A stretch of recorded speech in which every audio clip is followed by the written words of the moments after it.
인간이 가진 능력은 날카로운 이성밖에 없다.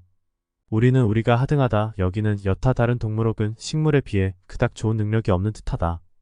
우리가 잘 아는 LED 액정 화면의 코를 받고 들여다보면 청색, 녹색, 적색으로 구성되어 있다는 것을 알 수 있다. 모니터나 TV 화면이 뿜어내는 다양한 색을 모조리 한 점이 구현해낼 수는 없을 터이다. 나처럼 기술에 문외한 이라면 청색과 녹색, 적색의 세 가지 색상만 있으면 모든 색을 재현할 수 있기 때문에 LED가 세 가지 색으로 이루어져 있다는 사실을 몰랐을 것이다. 이 중 인간이 녹색과 적색을 구분할 수 있는 이유는 원추세포가 있기 때문이다. 인간이 이런 능력을 발달했기 때문에 숲은 푸르게 보인다. 책에는 청색과 녹색을 구분할 수 있느냐 없느냐의 능력에 대해 문화라는 기준점이 영향을 줬을 거라고 한다. 그러고 보니 상록수도 푸르고 낙동강도 푸르다.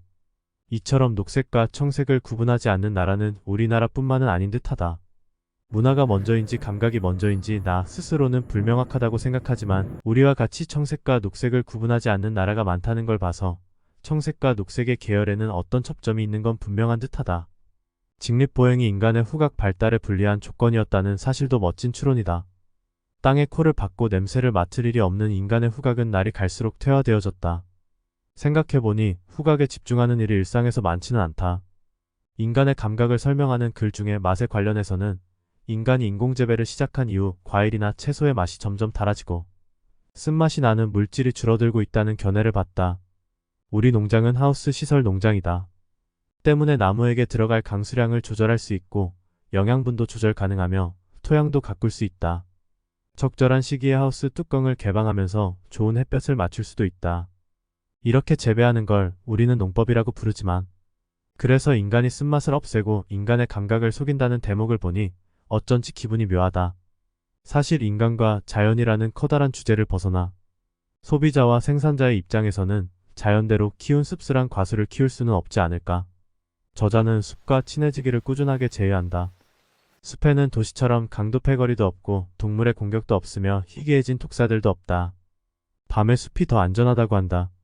생각해보면 안전하다고 믿고 있는 도심의 밤이 숲속보다 더 많은 위험하다. 아이러니하게도 우리는 숲을 두려워하되 도시를 안전하다고 느낀다. 도시에서 죽거나 사고를 당하는 사람이 훨씬 많다. 숲에서 만나게 될 작은 곤충을 두려워 도시로 간다면 커다란 자동차와 전철 혹은 강도패 거리를 만날지도 모르니 말이다. 내가 모르던 재밌는 상식들도 참 많이 알게 한다. 가령 상어가 100억분의 1로 희석한 물고기의 피냄새를 맡을 수 있지만 인간의 피냄새는 맡지 못한다는 내용이나 나무는 뿌리 네트워킹을 통해 코끼리는 발을 통해 인간이 들을 수 없는 불가청 영억의 소리를 수킬로미터까지 소통할 수 있다는 내용이 그렇다. 이런 식의 내가 모른던 상식들은 접하게 되면 어릴 적 향수가 떠오른다. 퀴즈 탐험 신비의 세계라는 프로그램을 좋아했다. 동물의 습성을 맞추는 프로그램이었는데 당시 우리는 나뿐만 아니라 대한민국 국민이 상당히 순수했지 않았나 싶다. 많은 시청자로부터 그 프로그램은 사랑을 받았다. 나는 그 프로그램의 알짜배기를 모아놓은 책을 용돈을 모아 구매하여 읽고 또 읽었다. 하이에나가 썩은 고기를 먹어야 하는 이유, 사자가 코끼리 똥을 좋아하는 이유 등 동물의 세계에서 재미난 상식을 배우며 우리는 자연을 알아가고자 했다. 요즘은 무언가 많이 달라졌다. 시선이 환경과 자연에서 인간에게 옮겨져 왔다. 얼핏 예능 프로그램에서 동물과 자연의 이야기가 많이 사라졌다. 인간들끼리의 체육활동, 음악활동, 미술활동, 사교활동에만 온 초점이 맞춰진 예능판을 보자면 드디어 우리 인간이 고립을 택했구나 하는 불안감도 들기도 한다. 저자는 꾸준히 나무와 소통하는 일에 관심을 보인다. 심장이 뛰고 있는 나무 혹은 의사소통을 하는 나무는 인간과 그 반응 속도만 다를 뿐이라는 것이다. 어릴 적 우리 농장에는 커다란 스피커가 설치되어 있었다. 그리고 그 스피커에서는 클래식 음악이 틀어져 있었다. 지금은 활용하고 있지 않지만 당시 농법 중에 나무에게 음악을 들려주면 나무가 빨리 성장한다는 이야기를 듣고 아버지가 농장에 설치했던 것이다. 실제로 농장에는 물을 주고 비료도 뿌려야 하고 여러가지 여건상 음악을 계속 틀거나 관리하는 것이 힘들어 지금은 운영하지 않는다. 하지만 그간 지켜보면 얼핏 의미가 있는 것 같으면서 의미가 없는 것 같기도 했다. 사실 인간은 즉각적인 효과에 반응한다. 가령 떼쓰는 아이에게 회초리를 쓰는 일은 효과가 즉각적이다. 아이의 입을 막고 순간을 모면 할 수 있다. 뚱뚱한 이는 단식을 함을 그날 하루 약간의 몸무게 변화를 느낄 수 있다. 하지만 이런 식의 즉각적인 효과만으로는 깊은 맛을 내는 된장이나 와인의 풍미를 만들어낼 수 없다. 모든 건 시간이 들어가야 할 수 있는 일이다. 우리는 자연으로부터 그런 걸 배울 수가 있다. 사람에게 풍기지 않는 깊은 풍미는 자연으로부터 배울 수 있다. 잎이 빛을 모으는 것으로 보아 수정체와 비슷한 역할을 한다.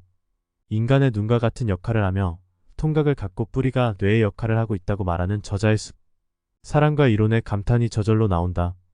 우리는 추운 겨울 장작을 떼면서 우리가 불에 집어넣고 있는 것들이 어떤 생물의 사체라는 생각을 하지 못한다.